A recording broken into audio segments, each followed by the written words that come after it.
Mildred's claws dig into my thigh just enough to sting. Good. It keeps me awake. I'm holding this porcelain cup. The tea is so hot it's burning my palms. Just listen to the room. Nothing. Only the heavy purring of the cat and the finches hitting the bird feeder outside the window. 15 years of this quiet. 15 years since Harold died, leaving that leather chair over there completely empty. If you are watching this, you probably look at me, a 91-year-old widow sitting alone in a dusty house, and you feel pity. You think this is a tragedy. You think I am waiting to die. But I need to tell you this before my time runs out. Do not scroll away. The world has lied to you. They told you that silence is a disease. They are wrong. I look over at Harold's picture on the side table. It's got a thin layer of dust on the glass. I haven't wiped it off in weeks. And the world hasn't ended. We were married for 47 years. Harold was a good man, but he was a loud man, and his life was so incredibly loud. For half a century, I lived on someone else's clock. My entire rhythm was erased. Every day, the roast beef or the casserole was on the table at 5:30 p.m. sharp. The smell of it used to make my stomach turn. Why 5:30? Because Harold was hungry at 5:30. I wasn't, but I ate. Then came the weekends, the dinner parties, the neighbors, the church groups, the phone ringing off the hook. I spent decades trapped in the suffocating noise of other people's opinions. We worshiped this idea that a full house means a full heart. We worshiped the calendar. Busy, busy, busy. If you weren't busy, you were failing at life. Peggy, you're so quiet tonight. Peggy, you need to get out more. Do you know how exhausting that is? To be the one quiet person in a room full of noise? I felt so guilty. I looked at all the other wives, laughing, gossiping, filling every single silence with words. They made it look so easy. I thought I was broken. I thought there was something wrong with my wiring because all I wanted to do was be upstairs in a quiet room with a book. But to say that back then, that was a sin. So I smiled until my jaw ached. I poured the coffee. I kept score of the birthdays and sent the cards. I was an actor in a play I didn't want to be in. I wasted the best years of my life apologizing for my own nature, apologizing for wanting peace. I had everything, a husband, friends, a full house, and I was miserable. The tea in this cup has gone cold. It tastes a bit bitter now, just like the days after Harold left. It happened 15 years ago, a Tuesday. His heart just stopped. 1 minute, the house was full of his big voice, the baseball game on the television, the clatter of his shoes, and the next minute, it was just static. The silence that hit this house wasn't peaceful. It was deafening. It was heavy. For the first few weeks, the noise came back. The funeral, the casseroles, the pitying looks from the neighbors. Everyone looked at me like I was a cracked porcelain plate, just waiting to shatter. My children, bless their hearts, they were terrified. They swooped in with their modern solutions. Mom, you can't stay in this big house alone. Mom, we signed you up for grief counseling. Mom, there's a lovely bridge club on Thursdays. You need to get out. They were so scared of my solitude. They thought if I was left alone with my thoughts, I would just wither up and die of a broken heart. And for a moment, I believed them. I was 76 years old, and I was terrified of my own living room. I didn't know how to exist without a script. Who was Peggy without Harold? Who was Peggy without someone to cook for? Then came the Tuesday, a month after the funeral. The kids had finally gone back to their own lives. The house was empty. I was sitting at the kitchen table. I watched the clock on the wall, the second hand ticking, loud. 5:25, 5:29, 5:30. My stomach clenched. I looked at the stove. I looked at Harold's empty chair. I waited for the guilt. I waited for the crushing weight of loneliness to drown me. I waited to feel the need to rush out the door and find somebody, anybody, to fill the void. 6 o'clock, 6:30. I sat there in the quiet, just the hum of the refrigerator, and then a strange thing happened. My stomach growled, but it wasn't a sad, empty feeling. It was just my body, my own clock. I missed my husband. I really did, but I was not lonely. I realized, sitting at that table, that I had confused grief with loneliness. And the world couldn't tell the difference either. They wanted me to fill my life with noise to cover up the pain, but the silence wasn't the enemy. The silence was the first honest thing I had felt in 47 years. I didn't want to go to a bridge club. I didn't want to make small talk about the weather to pretend I was okay. I didn't need to be saved from being alone. I needed to be left alone. And that night, that very first night, I decided to listen to my own body. I didn't make a roast. I made scrambled eggs on a piece of burnt toast at 7:15 in the evening, and I ate it right at the kitchen counter, standing up. No placemats, no serving spoons, no conversation. It was the most delicious meal of my life, because for the first time in nearly 50 years, I was eating because I was hungry. That was the beginning. That was the shift. The moment I realized I didn't need to rebuild the life I had with Harold. I had to build the life that belonged to Peggy. It started with small things.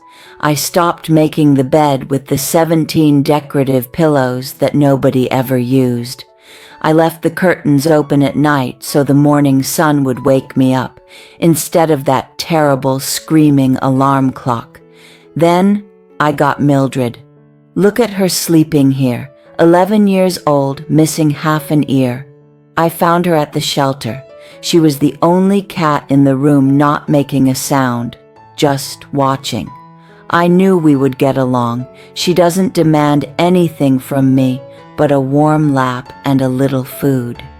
She understands the sacredness of a quiet room. The hardest part, though, the real work, was the address book. I sat down one afternoon with a heavy black marker. I looked at the hundreds of names, the bridge club ladies, the dinner party couples, the acquaintances, the people I spent decades exhausting myself for. I took the cap off the marker, and I started crossing them out. Thick black lines. No more holiday cards. No more forced coffee dates. No more pretending to care about the neighborhood gossip. I was right, and I was finally alone. I kept 3. Just 3 friends. Women who know that we can sit in a garden together for 2 hours, say absolutely nothing, and leave feeling entirely loved. My children still call, they worry, they ask if I'm depressed, but they don't see what I see. They don't see my mornings. Oh, let me tell you about my mornings now. I wake up at 6:30, no rush, no one is asking me, what's for breakfast? Or where are my keys? I put on my slippers. I walk down the hall. The house is completely silent, except for the floorboards settling. It is a beautiful sound, the sound of a sanctuary. I make my tea. I sit right here, in this exact spot where the morning sun hits the rug. The warmth creeps up my legs. I watch the yellow finches fight over the seeds at the bird feeder. I can sit here for 3 hours, reading a book, watching the light change on the wall, thinking my own thoughts from start to finish without a single interruption. It is absolute, unadulterated heaven. People think solitude is a cage. They think it's a punishment for outliving your usefulness. They are so wrong. Solitude is the ultimate liberty.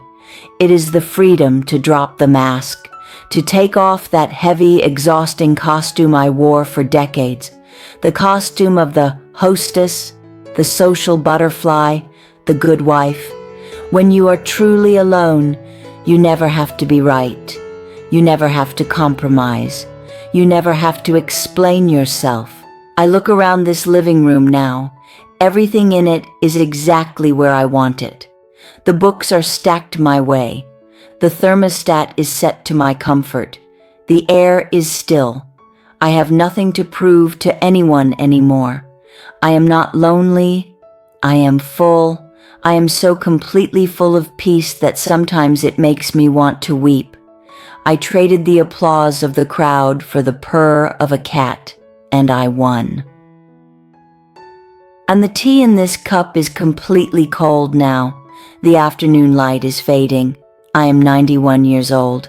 I don't have much sand left in the hourglass, but you are watching this, which means you still have time. I need you to hear this truth. Proximity is not connection. You can be suffocated by loneliness in a room of 100 people. If you are wired for quiet, stop apologizing for it. You are not broken. You don't need to be fixed with more noise. But to survive the silence, you need to learn 5 things. First, learn the difference between being alone and being lonely. Second, build a daily routine that gives your day shape. Third, find something small that needs you, a cat, a garden. Fourth, be brutally picky about who gets your energy. And most importantly, learn to like yourself, because at the very end, you are stuck with your own company. I cannot get those noisy years back, but I can help you save yours. Share this with someone you love, someone who needs permission to just be quiet. Go find your peace. I know you are exhausted. I see how hard you are trying to keep up. You feel that heavy, sinking guilt every time you want to say no to an invitation, every time you just want to close the door while the rest of the world is spinning so fast. You think you are missing out on life. But look at me. At 91, the shadows are very long, and from where I am sitting, I can see how much of our lives is just noise. We spend decades draining ourselves, performing, trying to prove we exist to other people. But the end of life is a great filter. Death does not care how many dinner parties you hosted or how full your contact list was. It strips away the small talk. It burns away the polite obligations. When the noise finally stops, what remains? Just the peace you made with your own soul. The brutal truth is that we run from silence because we are terrified of who we are when no one is watching. But you have nothing to fear. The most sacred relationship you will ever have is the one you have with the quiet. So, tonight, do a favor for an old woman who doesn't have much time left. Cancel one plan that you only made out of guilt. Turn off your phone. Sit in a room by yourself for just 10 minutes. Don't read. Don't put on music. Just listen to the settling of your own house. Breathe. Learn to befriend the stillness, because in the end, the quiet isn't coming for you. It's waiting to hold you. But to survive the silence, You need to learn 5 things. First, learn the difference between being alone and being lonely. Second, build a daily routine that gives your day shape. Third, find something small that needs you, a cat, a garden. Fourth, be brutally picky about who gets your energy. And most importantly, learn to like yourself, because at the very end, you are stuck with your own company. I cannot get those noisy years back, but I can help you save yours. Share this with someone you love, someone who needs permission to just be quiet. Go find your peace.